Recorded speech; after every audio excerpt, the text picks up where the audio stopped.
Swastiastu.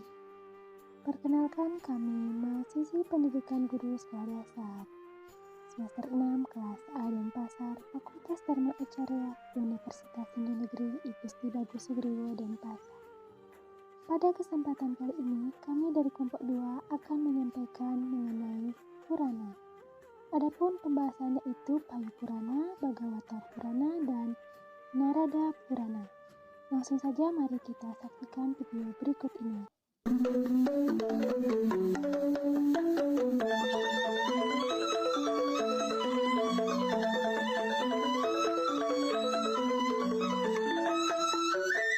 Om Swastiastu. Di sini saya akan menjelaskan tentang Bayu Purana, di mana Bayu Purana ini menguraikan penciptaan dunia, silsilah atau asal suraja, sebagaimana disebutkan dalam Wisnu Purana. Namun, hanya saja legenda tersebut hanya menceritakan keagungan Sang Hyang Siwa saja. Purana ini juga menggambarkan kemegahan Siwa Purana. Secara panjang, Purana ini menguraikan tentang roh-roh dari yang sudah meninggal dunia, serta cara pemujaan kepada mereka. Selanjutnya itu ada Sarga dalam Bayu Purana. Bayu Purana sendiri menyatakan bahwa kitab-kitab Purana aslinya diturunkan oleh Dewa Brahma, dan orang-orang yang hendak mempelajari Weda maupun Upanishad hendaknya memahami kitab Purana terlebih dahulu. Sarga dalam kitab Bayu Purana dijelaskan bahwa pada mulanya di alam semesta ini tidak ada apa-apanya, yang ada hanyalah Brahman yang menyebar di mana-mana. Brahman ini tidak berbau dan juga tidak berwarna serta tidak dapat dirasakan keberadaannya. Ia tanpa awal dan juga tanpa akhir dan tanpa juga asal-usul. Brahman adalah yang senantiasa konstan dan menjadi asal dari segala keberadaan yang ditakdirkan untuk ada di alam semesta ini. Nah, di sini saya akan menjelaskan tentang Pati Sarga dalam Payu Purana. Pati Sarga dalam Payu Purana ditandai ketika tiba waktunya untuk melakukan penciptaan, maka yang tampak pertama diciptakan adalah air. Nah, di dalam air itulah terdapat sebuah telur yang disebut dengan ande. Ada pula yang berwarna kuning keemasan yang disebut dengan Hiranya. Hiranya ini sangat besar bagaikan gelembung raksasa. Setelah itu Dewa Brahma pun terlahir dari dalam telur tersebut karena terdapat kata Garbe yang berarti rahim. Maka Brahma kemudian dikenal sebagai Hiranya Garbe, dan karena beliau menciptakan dirinya sendiri yang mana menciptakan disebut dengan Bu dan diri sendiri disebut dengan Swayam, maka Brahman juga bergelar Swayambu, yaitu menciptakan dirinya sendiri. Dewa Brahma juga digambarkan sebagai sosok dewa dengan 4 muka yang menghadap ke 4 penjuru arah mata angin yang disebut dengan Catur Muka Brahman, yang melambangkan kekuasaan terhadap Catur Weda, yang melambangkan Catur Yuga yaitu 4 siklus waktu, yaitu zaman Satya Yuga, zaman Treta Yuga, zaman Dwipara Yuga, dan zaman Kali Yuga.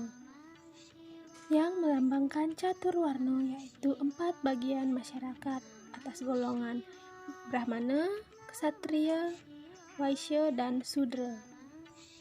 Beliau juga dilukiskan sebagai seorang pria tua dengan janggut putih yang memiliki makna leluhur dari seluruh jagat raya, dan memiliki 4 tangan, yang mana di tangan beliau tersebut memegang alat-alat berupa 1. Aksamala atau tasbih yang melambangkan tiada awal tiada akhir. 2. Teratai yang melambangkan kesucian dan kemakmuran. Yang ketiga ada Kamandalu atau kendi yang melambangkan keabadian. Dan yang keempat ada Pustaka melambangkan ilmu pengetahuan. Beliau berwahana angsa putih yang merupakan simbolisasi kebijaksanaan dan kemampuan memilah hal yang baik dan hal yang buruk. Bhagawata Purana merupakan Purana yang paling terkenal di India dan sampai saat ini memberikan bimbingan dan pengaruh besar terhadap sekta Bhagawata atau para pemuja Sang Hyang Wisnu di bawah nama Bhagawata. Inkarnasi Sang Hyang Wisnu, khususnya sebagai seekor babi, digambarkan secara mendalam. Resi Kapila, pendiri filsafat Samakya, disebutkan sebagai seorang inkarnasi Wisnu. Purana ini juga memberikan cerita tentang kehancuran bangsa Yadawa dan kematian Sri Krishna, uraian tentang Kali Yuga dan kehancuran alam semesta.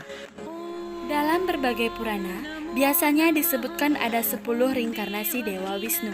Namun, dalam Bhagavata Purana dinyatakan ada 24 reinkarnasi Dewa Wisnu.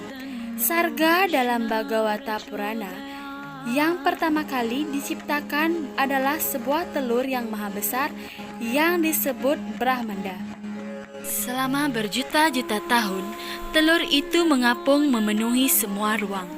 Kemudian, keluarlah sebuah makhluk dari telur itu yang tiada lain adalah wujud maha besar Wisnu. Makhluk ini memiliki ribuan paha, kaki, tangan, dada, wajah, mulut, dan kepala. Kemudian diciptakanlah ke-14 loka dari wujud yang maha besar ini.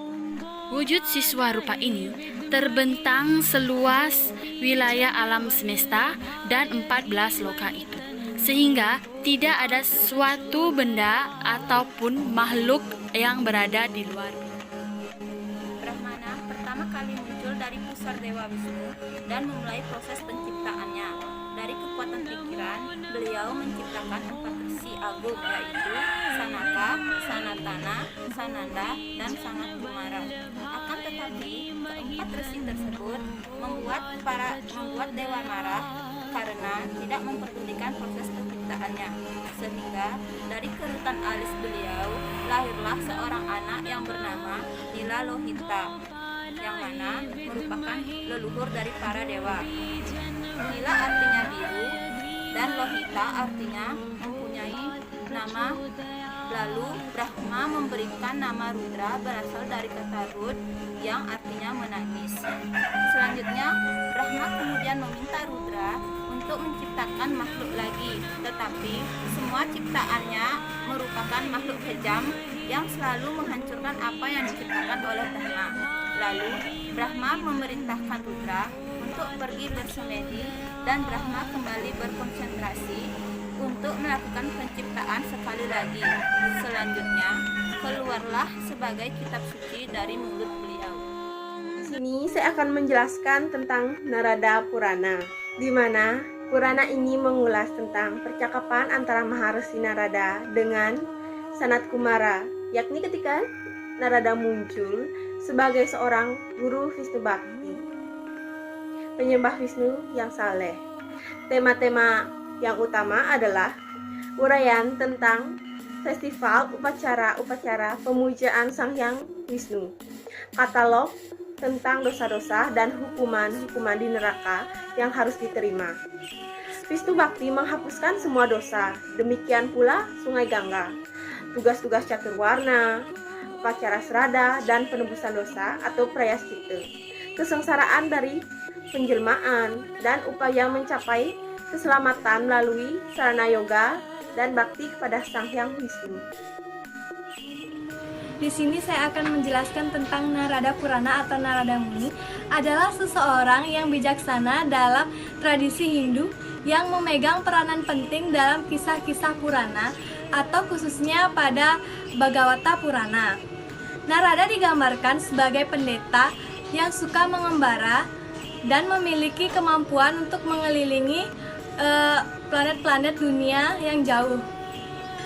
Dan ia selalu membawa alat musila yang dikenal sebagai tambura, yang pada mulanya dipakai oleh Narada untuk mengantarkan lagu Purana, doa-doa, dan mantra-mantra yang rasa bakti terhadap Dewa Wisnu atau Krishna. Adapun dua dari Purana, yang pertama ada Pratisarga Purana dan Sarga Purana dalam kitab Purana. Di sini saya akan menjelaskan satu persatu. Yang pertama itu ada Pratisarga Purana, yaitu ketika waktu untuk melakukan penciptaan telah dekat, maka Wisnu kemudian membelah dirinya menjadi 3 sisi. Yang pertama itu dari sisi kanan, terciptanya Brahman dan bertugas untuk melakukan penciptaan. Yang kedua ada Siwa. Siwa diciptakan melalui bagian tengah dan Wisnu kemudian menciptakan aspek beliau sebagai pemeliharaan dari sisi kiri dinamai Wisnu. Lalu yang kedua ada Sarga, di mana penciptaan pertama kali ada hanyalah ketuhanan yang maha besar, Wisnu yang ada di mana-mana.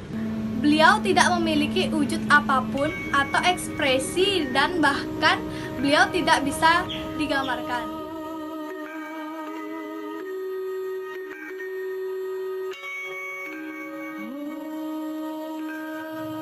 Baik, sekian pemaparan video pembelajaran dari kelompok kami. Saya mohon maaf apabila ada salah kata di dalam penyampaian. Saya ucapkan terima kasih dan saya tutup dengan Rama Santi Om.